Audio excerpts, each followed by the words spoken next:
Bonjour, nous allons voir dans ce tuto comment augmenter le nombre d'entrées analogiques sur une carte Arduino avec le module DFR 0553.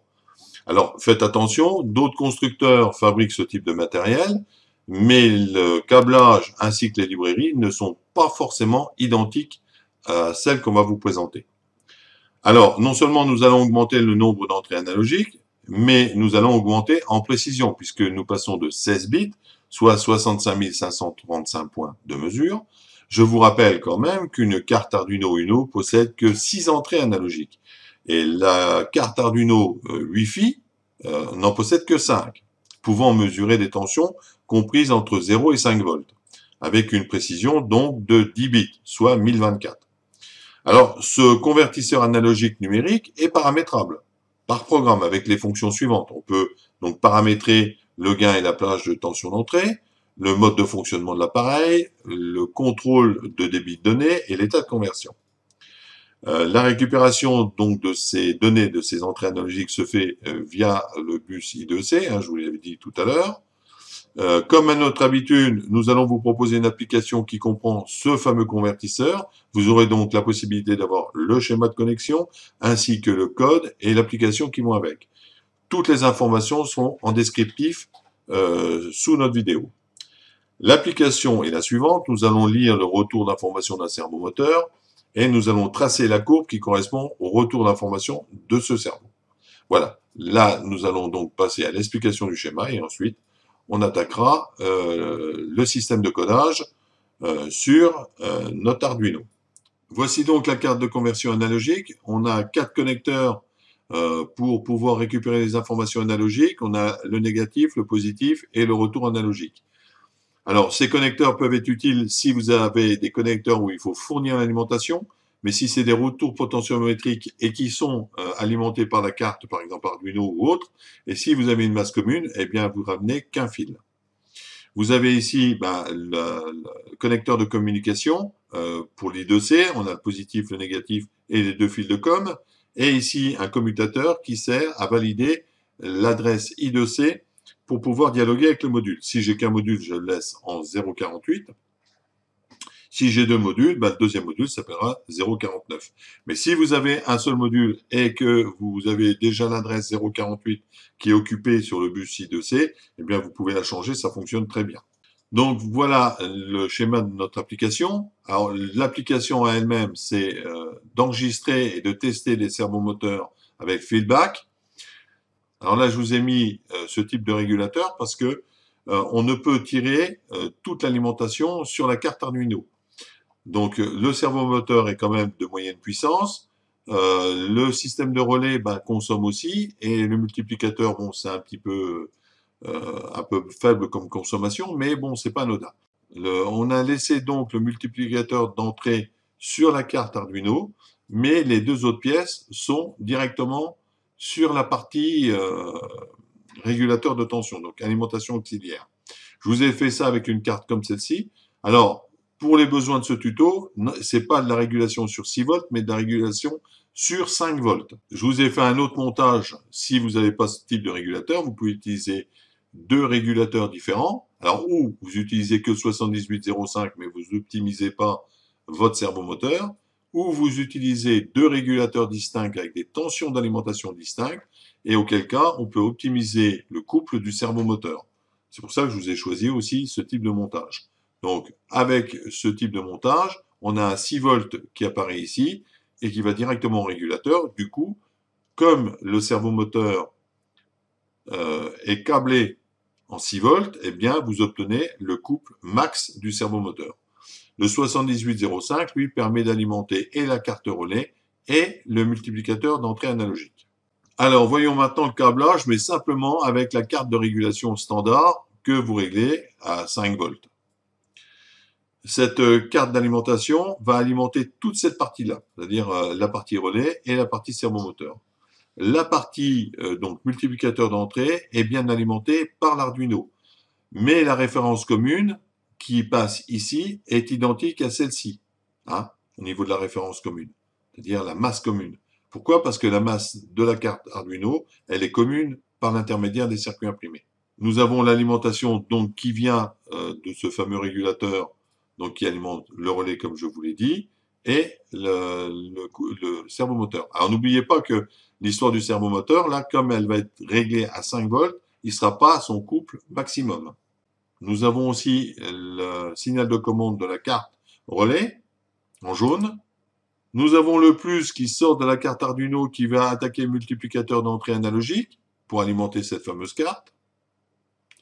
Nous avons après en marron les fils de communication qui vont sur la communication I2C. Donc on a un marron et un vert. On les voit là, c'est les deux là. Et enfin, on a le signal PWM ici, en gris, pour le signal du servomoteur. Alors, pourquoi? Parce que dans le programme, on a une option manuelle, donc où vous bougez votre servomoteur pour le feedback, pour la recopie, quand il est en mode d'apprentissage, par exemple. Et vous avez aussi un système de contrôle de calibration pour savoir si votre servomoteur reproduit à chaque fois par rapport à ce qu'on lui indique. Par exemple, je suis à 5 degrés, ben, quelle résistance que j'ai. Je suis à 25 degrés, quelle résistance que j'ai. Ben, on a un système de contrôle automatique pour vérifier si les cycles répétitifs sont identiques. Ah oui, parce que si vous n'avez pas des cycles répétitifs, ça veut dire que le potentiomètre est défectueux. Et si vous le mettez dans votre process, eh bien, si vous faites de l'apprentissage, il risque de ne pas reproduire les gestes ou les mouvements comme vous le souhaitez. Donc, c'est très important. Voilà donc pour la partie schéma. Passons maintenant à l'explication du programme. Voici donc la partie programme. Sur la partie programme, rien de compliqué. Nous avons ici la déclaration pour la librairie Cerveau, qui va nous être utile tout à l'heure. Et ici, c'est surtout le traitement de la carte convertisseur, donc convertisseur analogique, digital, mais pilotage par I2C. Donc, on a besoin évidemment de la bibliothèque I2C. Nous avons besoin aussi de la librairie pour le pilotage de la carte.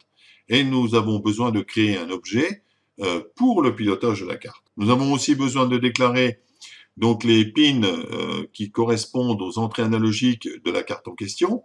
Donc, on a ici la déclaration qui doit être faite. ADC3, donc c'est pour la 4e entrée analogique. Si vous avez donc toutes les entrées analogiques à déclarer, ben, il suffira de mettre ici ADC0, ADC1, ADC2, et vous aurez l'intégralité de vos entrées analogiques de déclarer.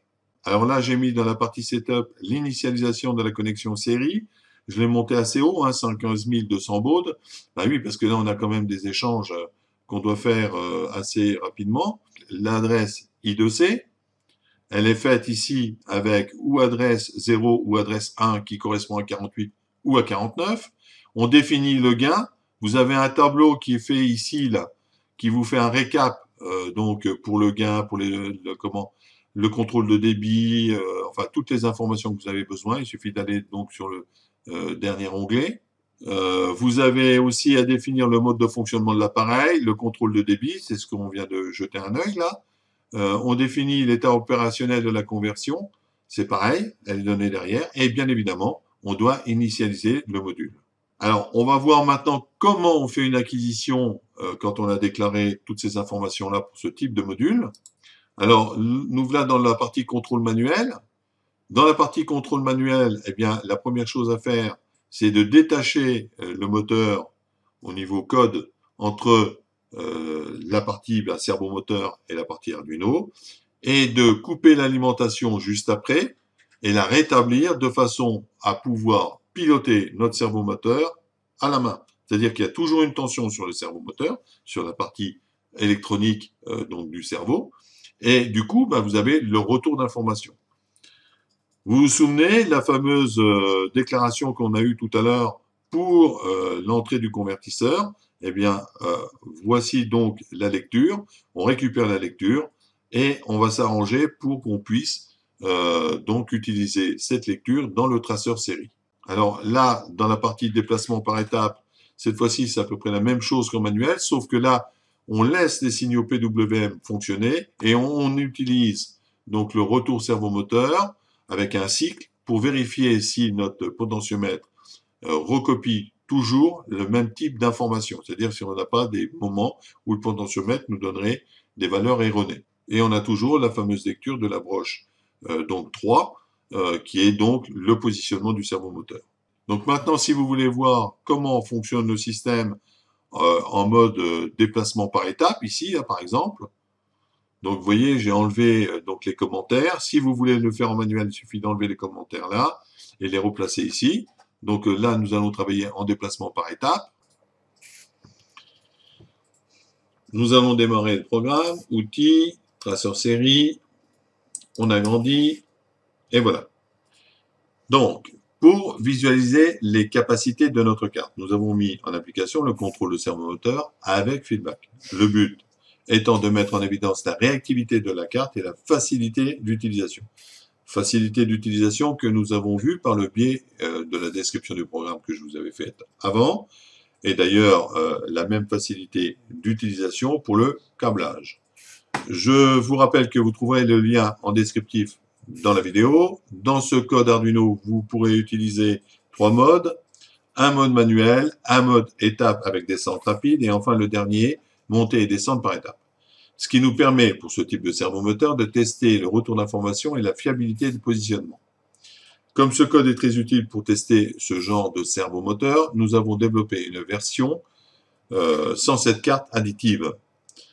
C'est-à-dire que vous pourrez utiliser un Arduino Uno standard avec 6 entrées analogiques ou même un Arduino Uno Wi-Fi qui en possède que 5. Ce genre de carte, je parle donc de la DFR 0553, sera hautement utile pour des robots nécessitant des entrées analogiques multiples, ou bien posséder un convertisseur analogique numérique très précis. Si on doit terminer un petit peu sur cette carte, on voit la répétitivité donc, qui est due au code Arduino pour faire un mouvement, et donc on voit le traçage de la position donc de notre servomoteur. Ça nous permet de déterminer la fiabilité de notre retour d'information. On voit ici un petit pic, donc eh bien, il faudra en tenir compte lors de la programmation. J'espère que cette vidéo vous sera utile et je vous dis donc au revoir.